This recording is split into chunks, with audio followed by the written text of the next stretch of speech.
Bien, vamos a hablar sobre las áreas alcistas y bajistas. Bien, vamos a dibujar un gráfico cualquiera. En este gráfico tendríamos nuestra resistencia y nuestro soporte. Y lo primero que debemos de saber es dónde los profesionales acumulan y dónde distribuyen. En este caso, los profesionales acumulan, ellos quieren comprar barato, compran, vuelven a comprar aquí, exactamente lo mismo aquí, y donde ellos distribuyen y venden porque les interesa vender caro. Recordemos que cuando se produce una absorción o una iceberg o un reloading, es nuestro primer paso en el que nos dice que hay una gran institución detrás, una o varias. Es en el momento en el que ellos nos indican que está comenzando un proceso bien de acumulación o bien un proceso de distribución. ¿Cómo identificamos esas zonas? En este caso, en un gráfico semanal, en el mercado del crudo, por ejemplo, en cualquier mercado, buscamos y observamos el precio, cómo se comporta en los últimos 5 highs and lows, en los últimos 5 altos y 5 bajos, y nos los apuntamos bien en el DOM o bien en un papel, como queráis. Observamos esos 5 altos y bajos del mercado en un gráfico semanal, como os digo. En un gráfico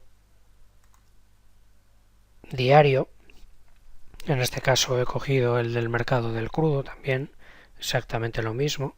Veríamos cómo se comportan los últimos 5 highs and lows, los últimos 5 altos y bajos. En caso de este gráfico diario veríamos también el contexto del mercado, cómo se está comportando este mercado, y también veríamos en el Market Profile cómo se comporta el precio en sus áreas de desequilibrio. En este caso, en el Market Profile sus áreas de desequilibrio serían estas zonas de aquí, esta zona verde y esta zona verde.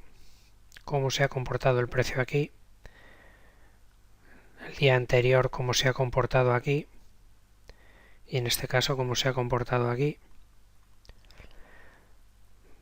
Miraríamos el contexto con días anteriores y nos apuntaríamos esos mínimos o esos máximos en esas áreas de desequilibrio. Vamos a hacer un pequeño resumen. Buscaríamos los últimos altos o bajos en un periodo semanal. Buscaríamos los últimos altos y bajos en un periodo diario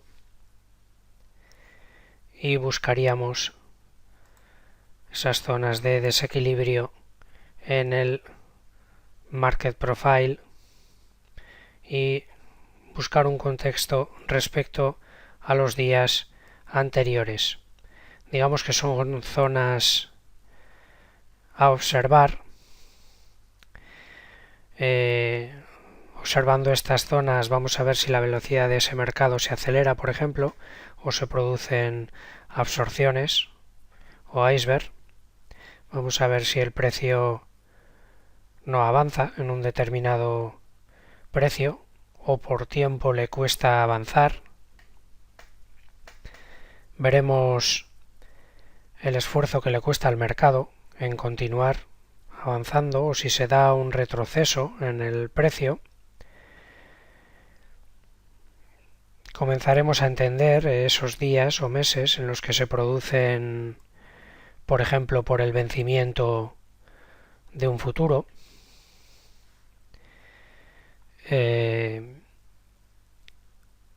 Lo que tenemos que tener claro es que debemos de realizar un scalping en cuanto identifiquemos esta zona en la que se está produciendo esa absorción.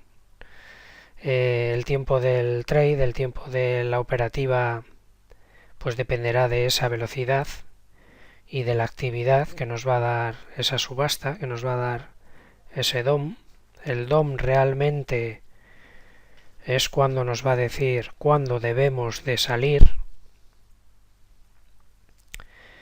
porque bien nos podemos salir con 2 o 3 ticks de beneficio, o bien podemos entrar con muchos más contratos si vemos que es un nivel mucho más fuerte y podemos mantenernos por mucho más tiempo. Cuando buscamos una absorción, buscamos cambios también en la velocidad de ese mercado. En un evento anormal buscamos un aumento exagerado del volumen en un determinado precio o zona, y cuanto más rápido se mueva ese mercado, se mueva esa subasta, más sencillo es de detectar esa absorción, ese iceberg o ese reloading. Por poner un ejemplo, si ese nivel de absorción se daría en el POC, por ejemplo aquí, o en el VWAP, nos daría un gran nivel para operar, sería una zona, aunque ya os he comentado antes que era un área de equilibrio, a mí no me gusta operar. Si se produce aquí una absorción o una iceberg, y lo vemos, es un gran nivel para operarlo. Normalmente yo tengo por manía entrar en una zona de desequilibrio, y si he entrado por aquí abajo y voy a largo en el VWAP o en la zona del POC, es una buena zona en la que grandes instituciones están esperando para parar ahí el precio. Entonces sería una buena zona para salir. Pero lo que os digo, esto lo tenéis que ver en función del tiempo y de esa velocidad de la subasta conforme se llega a estos niveles. Conforme reacciona ese mercado, conforme reacciona pues a esa absorción o a ese iceberg, nos va a decir el nivel de éxito, lo que os decía, de nuestra entrada a mercado, de nuestra entrada que habríamos hecho por aquí. Nos diría aquí en esta zona o en esta zona si nos debemos de salir. Si se está ejecutando una iceberg y vemos que la velocidad de contratos a mercado no se frena, no se atenúa, es posible que esa iceberg sea consumida por completo y sea una zona que la van a romper, explicando pues el ejemplo que he puesto antes.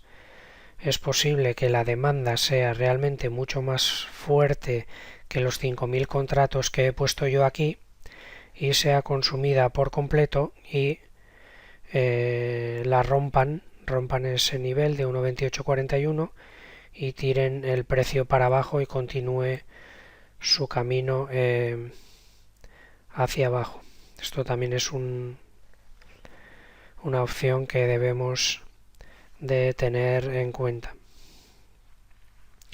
Bien, hemos hablado de cómo buscar zonas, cómo debemos de realizar nuestro scalping en esas zonas, y vamos a ver el siguiente capítulo en el que vamos a ver diferentes ejemplos de cómo detectar esas absorciones, esas iceberg y esos reloading, y cómo debemos operarlos en tendencia y a favor, en tendencia, perdón, y en contratendencia. Gracias y un saludo.